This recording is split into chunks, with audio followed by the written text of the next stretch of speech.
Notice about Yunnan that I really like is the sky is always blue. And also we're going through a pretty interesting area where they farm in this red dirt and they actually call it Hong Tu Di.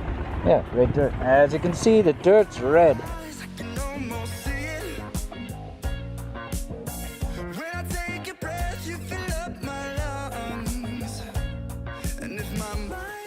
Beautiful background that you see behind us here is in this area called Hong Tu Di, and we're in Yunnan province, okay? And it's really quite spectacular there. That's one thing that really, I gotta say, I really liked it. It's such a change. When you're driving through southern China, there's a lot of industry, a lot of factories, a lot of like depressing scenery. But when you get into Yunnan, I think it's about the elevation and whatever else. That's right. You see blue skies. And it's really pretty. I mean, it's really poor as well, so a lot of it was pretty preserved in that it wasn't touched by industry. Right. Unfortunately, a lot of this was. Like, this is back in the period when we would just film the positives, right? Oh, yeah. By the way, check this out in the background. Like, you might be wondering what's going on. You might see there's like a woman down there. She's loading up bags of, I'm not even sure what it is. Yeah. But these bags into one of those Maybe little, rice, something or other, into that little tricycle on the road there. Yeah. And we're like, well, what's going on here? And there's a zip line. You can actually see the zip line. See there? Yeah. There comes a bag all the way down. Yeah. And what's happening is, I presume, I don't know if it's her husband or if it's, whoever else she's working with is sending these bags down simply because it's probably a lot easier than carrying this stuff down the mountain. Makes sense. It was just cool to see. Yeah. But anyway, this is back in the day when we would film only the pretty nice stuff, right? Sure. Of course, we managed to capture the normal life and stuff, but back then we were really focusing on the positives, and what we failed to show you in this area was there were a lot of beautiful scenery, like especially around Yunnan. That's what I filmed most. This was all like, we were filming this and always filming the good stuff, but actually I did film a little something suspect right here. Oh, yeah. If you look over here, this is like a truck road. It kind of went from this beautiful scenery into like pretty... There was mines everywhere. Awful stuff. Because what was going on here is we were heading to a place called Jianshui, right? Which is this touristy area. Now, take a look at what you can see on the side of the screen down there now. Yeah, I remember. Now this, I was actually sitting there waiting for Sea-Milk to show up. He had actually had a small accident on his bike. And I found this like cigarette box over there. So I was curious and I picked it up. Now I'm sure there's a photo. I don't know what happened because I remember showing it to you, right? Yeah, I remember. Maybe I actually showed you the actual thing. You showed me the thing. The actual Anyway, item. like inside that cigarette box were heroin needles. Yeah. When I was in Yunnan down near the border with Laos, I actually met American, what's it called? Not missionaries, American volunteers that were there for the AIDS epidemic on the Chinese side, for the Chinese people, because of all the needle sharing that they're doing. It's a huge heroin problem in Yunnan. Yeah. Big drug problem. Stuff you don't hear about in the news. No, you don't. But I mean, you can see this is obviously the truck drivers using it. Because like this is just a truck road. And it's unfortunate because, if you look back a little bit at this footage that we were showing you earlier, the scenery here is so beautiful, right? Yeah. And it's lovely. It's beautiful to ride through. It looks amazing. It really gets your mood up. Yeah, big time. And then all of a sudden you hit these awful areas which we didn't actually film. No. And that's because we didn't want to show off the bad parts of China. At this point in our career, we were just like, hey, look, let's just try and ignore that. But it got really bad. There were the nickel mines, or crazy stuff out there was really disturbing. It was like really gross. And what it does is it really pollutes the groundwater, which you're going to find out later. So we were driving past all these chemical factories and like you say, various other factories. And then we finally did get into Jianshui itself.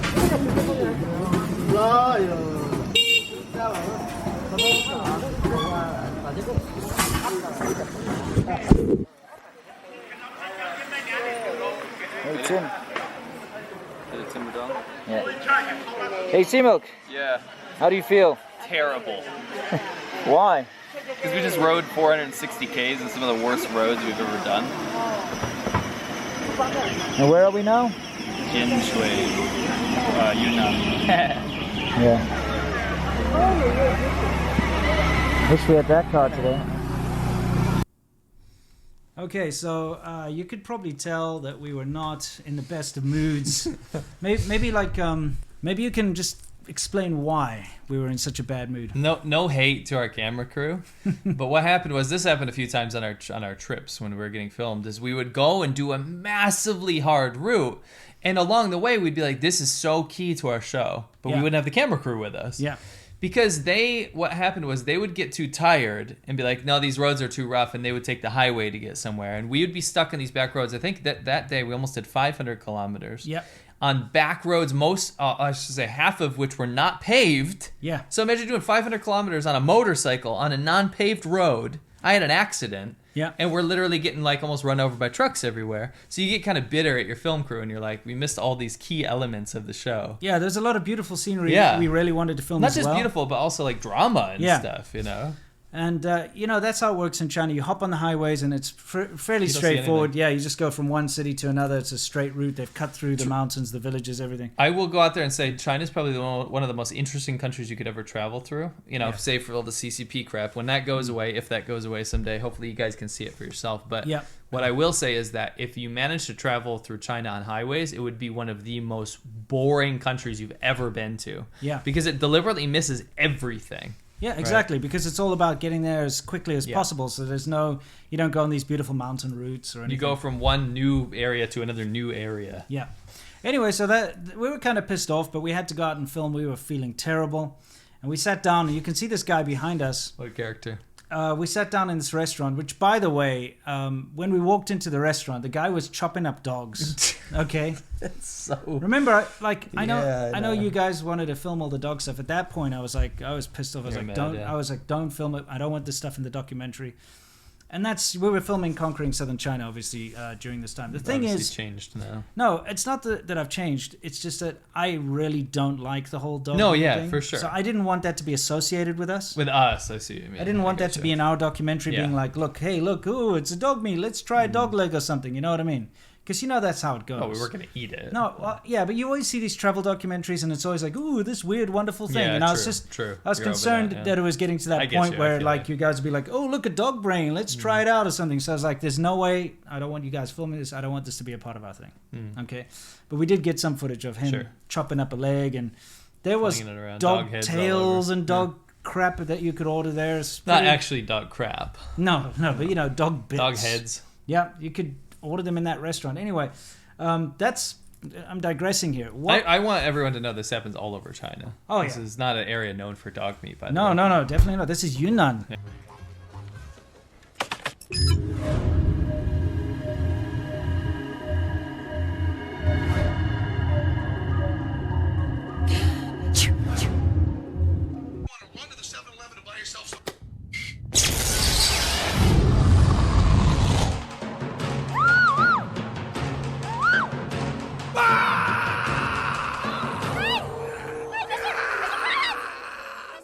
Living without a VPN is a lot scarier than you think.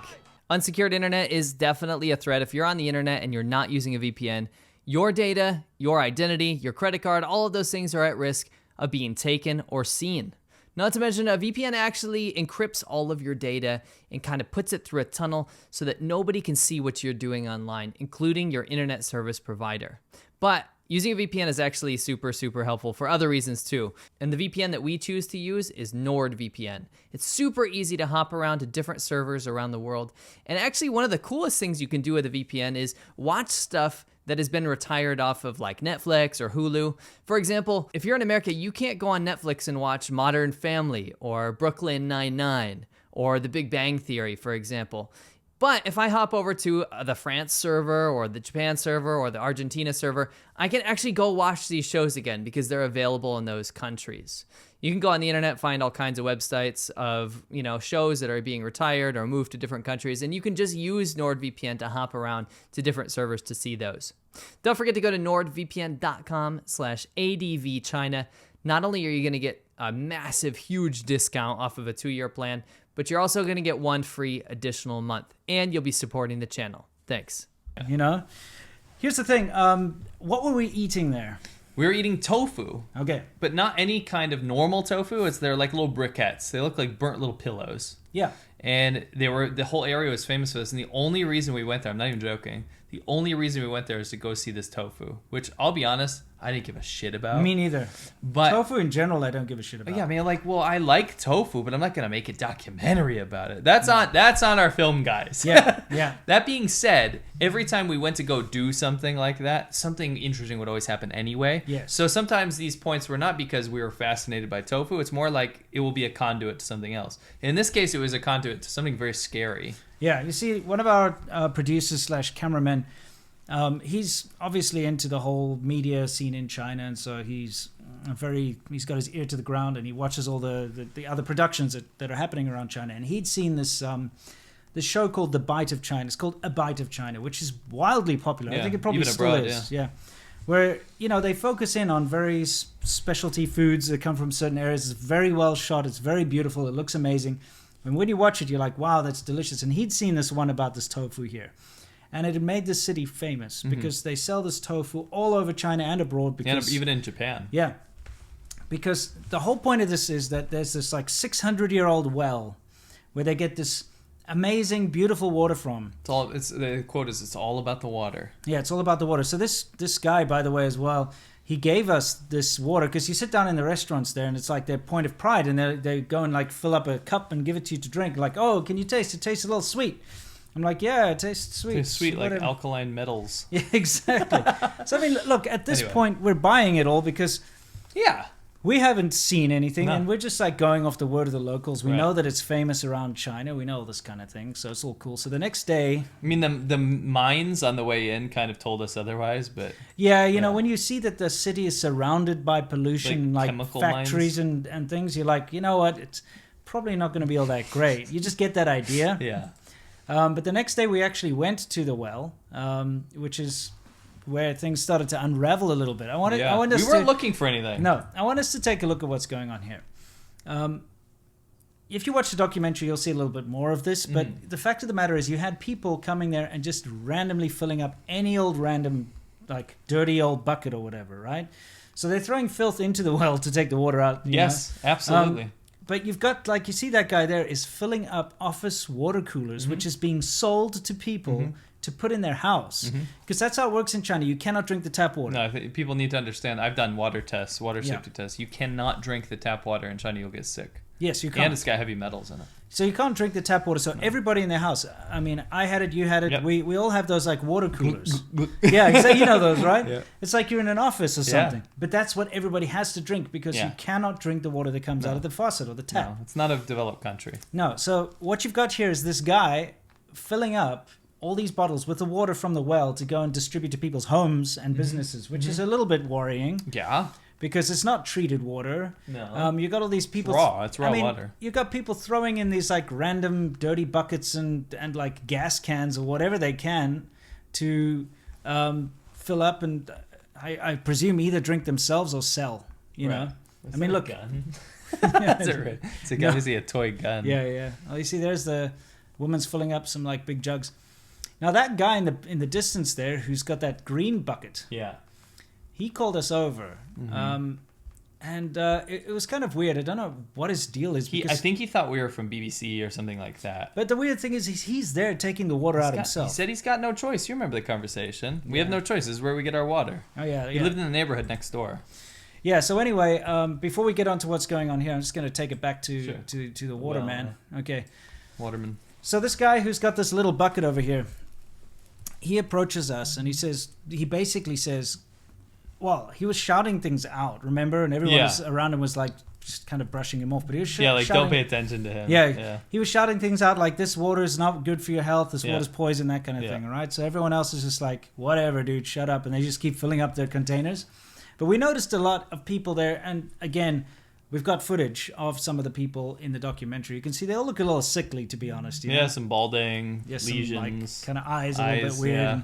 And the fact of the matter is, he takes us above there, and he shows us right above this well area is like a open pit drain with just like garbage in it. It's disgusting. And he also showed us from all the houses in the area, the sewage is going into doesn't go into the ground. It comes out on the street, and then it like runs down into the groundwater there. Yeah. So he had a good point. Okay. This stuff is really bad. We'd been filming like right next to this well. They've got like a little factory set up where they make the tofu, and we went in there. We're talking to them, right? And things were going well. Our camera guys were there filming like this very beautiful process of putting it all together. Everything was going well. But after we spoke to that guy, some people started to come ask us questions and start asking who we're filming for, why are we here, all that kind of stuff. It started to get a little hairy. What happened next? So this is, well, after the interview, we talked to this guy not on purpose. No, he was random. like, yeah, and we were like, this might be a good story, right? He Yeah. kept talking about how a huge percentage of the people living in that neighborhood had cancer or had died of cancer already. Yeah. Not only that, kids with birth defects. Sure. Because people were using this water. So the reason that this was way more important than we thought was not just because of the local damage, it was because people abroad were consuming this and they didn't want this to get out. Sure. So we got harassed by these, basically what we found out to be local thugs, because they were really concerned we were there to do some sort of expose on the whole thing. When in fact we were literally there just to eat the tofu, right? Yeah. So we got the hell out of there. But what happened was the whole Tofu Mafia, we can call them, we found out now that they're endorsed by the government, by the way. But they put out people to go start asking in every single establishment where we could have gone, restaurants, hotels. They were asking people on the street to look Like for where us. we are. You know, the thing is, we after we went here, we filmed something else. Yeah. And when we got back to our hotel, Yeah. the people at the front desk were like, Like, oh, there's some people looking Looking for for you. Yeah. We're like, oh, shit. We were like, shit. So what do? We were like, we actually have to get out of here. Yeah, so I mean, like you can see in the background here, our after this whole nonsense, you can see our kind of hasty escape. Mm-hmm. And luckily, we had that day. We actually had to leave and drive another, 300 kilometers or whatever it was to that other place. Remember, with the fish, we were catching fish with our bare hand. You know that place. Yeah. But yeah, here you can see us at the front of the hotel, and we were just like, you know what, we got to get the hell out of here. Let's make sure they don't catch us.